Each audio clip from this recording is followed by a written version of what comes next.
Well, this is an effort to bring together the minds of religious leaders to bring their influence and their ideas to impact Congress, to impact the civil discourse, and to help just improve civility in the public discourse. It's in everybody's mind that things have gotten to a crisis period, and that we can't continue in this direction and get any worse. And I'm a good person to speak from the Family Research Council, because just recently, because of political differences, we had a gunman approach our building, break into the building, and shoot our building manager.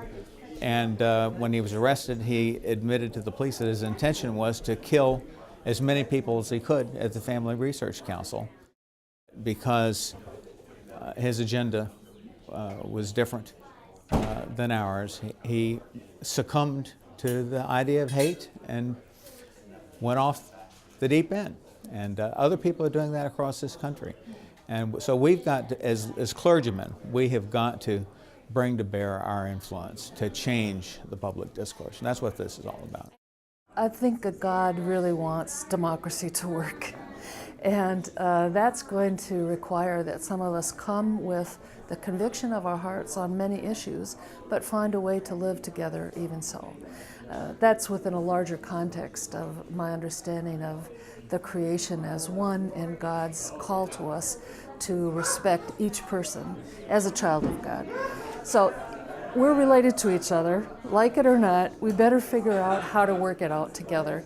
And there's been this increase in hate speech, increase in hateful activity. We see an inability for our Congress to find ways to find some commonality to work together. That's happening in our churches, it's happening in our local communities. This is an opportunity for some of the leaders to say, we think God wants us to do better than this. We think God tells us we can do better than this. We have a particular project in Minnesota called Respectful Conversations. It came up last year when Minnesota was looking at a marriage amendment, and we knew that as a council of churches we weren't going to take a position on that amendment, but could we take a step towards helping people talk with each other much more respectfully. So it's a very defined conversational format in which people are told when they come, the invitation is to hear each other, not to change anybody's minds, but to change hearts, to open hearts. And we just had an extraordinary experience with that. About 1,500 people went through that program, and almost everyone reported an increase in empathy for other people, folks who were taking a different position. It really offered a very different tone in Minnesota to the discussion that was being had. In other places, that discussion was too often done between two very contrary TV ads. And we thought there's a better way to do it. And so having those kinds of respectful conversations, reminding each other of some ground rules in that conversation, and being held accountable to be respectful was just a very rewarding experience for us. So we're hoping to continue that and perhaps use that as a model in other places. Dealing with the issues in our nation becomes difficult when there are such shrill tones and such intense incivility. So we are trying to find a way that those of us of religious traditions, even though we may disagree, we are called upon to find ways to promote the vision of justice, peace, and equality. And even though we don't approach it with the same analysis or with the same programmatics, we've got to find a way to work together. And we want, therefore, to promote a more civil discourse in our nation. We despair of what happened in the last elections and the present spirit in which the Congress has an approval rating of 12%. What can we do, not just for Congress, but for the people who vote, to make us all believe that America can only be great if we can learn to work towards solutions amidst differing perspectives, and even in the face of different ideologies we've got to find a way to treat each other with respect. Otherwise, our future is bleak as a nation.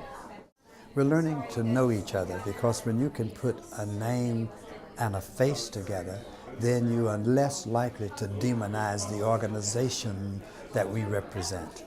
We can also do some work on learning the art of civil discourse. And the reason we have to learn it is because it's been so lacking in the culture that it feels almost easier to be an American if you learn how to fuss and fight and fume and disagree passionately in the name of the Lord, or in the name of our party, or in the name of democracy. You almost have to learn as remedial education how to be civil, how to affirm what you believe, to speak against what you're against without making a devil, or without calling names, or without engaging in ad hominem conversation about people. So that's what we can do. We can also work on congregations. We have many hot button issues across this country. Instead of allowing those issues to be the occasion of the disruption of a sense of community, let us as religious leaders use our institutions to help people come together, to find ways to say, I'm for this side on this issue, whether it is abortion issue, or whether it is same-sex marriage, or whether it is immigration, or whether it is environment, or whether it's war. Let's find a way to hear you out respectfully, and you hear me out. Try to understand what I mean without trying to define what my motivation is for where I stand.